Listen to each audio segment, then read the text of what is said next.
новата рубрика на Алианс Принт между фирмен шампионат After Game. Стартираме!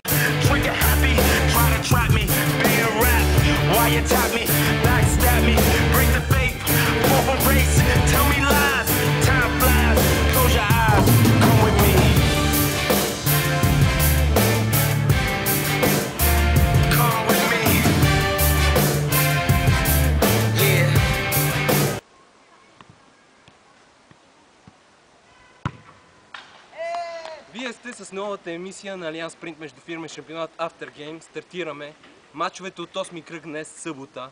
4 в програмата. Започнахме точно от 10 сутринта срещата между Еврофутбол и Open И за много хора тя беше предрешена, но не и за момчетата от Еврофутбол, които се раздадоха на макс. Първите опасности пред ето тази врата, в която вкарах това хубаво попадение, с което стартираме емисията. Повечето попадения бяха в полза на Еврофутбол, но не успяха да ги реализират. За пореден път видяхме един голям Димитър Пулев на вратата на Open. В крайна сметка нещата си дойдоха на мястото и раираните спечелиха матча с 8-3, но за пореден път показаха, че без Александър Терзиев не им е лесно. Следващата среща от този 8-ми кръг беше не по-малко интересна. Тя противопостави съставите на ПАО 13 и БГ Електроник. В ПАО 13 момчетата се развихриха. Много движение, много футбол. Едно невероятно красиво попадение, което отиде точно в лявата сглобка на вратата. И гол на кръга, разбира се, от страна на Мартин Грозданов Тино, който я намерил тук с деснячката. Краен резултат 10-4. БГ Електроник се опита да играе красив футбол, но ПАО днес бяха по-силният отбор и заслужено взеха 3 точки. Третата среща от деня беше между съставите на... Третата среща, не ме размивай, Дамяне, операторът ни само прави някакви тук мимики и аз си забравих речта, което не е добре, но въпреки това ще се сета.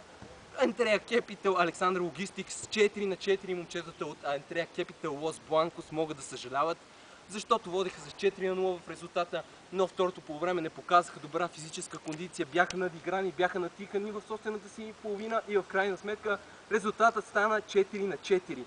Едно равенство, което е добро дошло за нас, защото не дадохме бира на нито един от двата състава, а в това време на криза не е лошо да се правят икономии. И последният матч за деня беше между първенеца 3 Сигми и Шерита М, който е в опасната зона. В крайна сметка, както всички очакват, победа за 3 Сигми с 13-1. Това е от мене. Ще пробвам все пак още едно изпълнение, за да завършим красиво тази емисия. Очаквайте ни утре. 5 мача в програмата. Стартираме в 11 часа. Спортен комплекс Младост 3 тук. Виждате пичовете, публиката. Всичко е на лице. Големи играчи, само големи играчи около нас. Стартираме точно в 11 и завършваме в 6.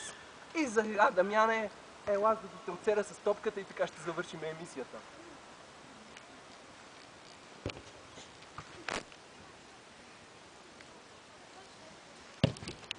Браво! Свършим!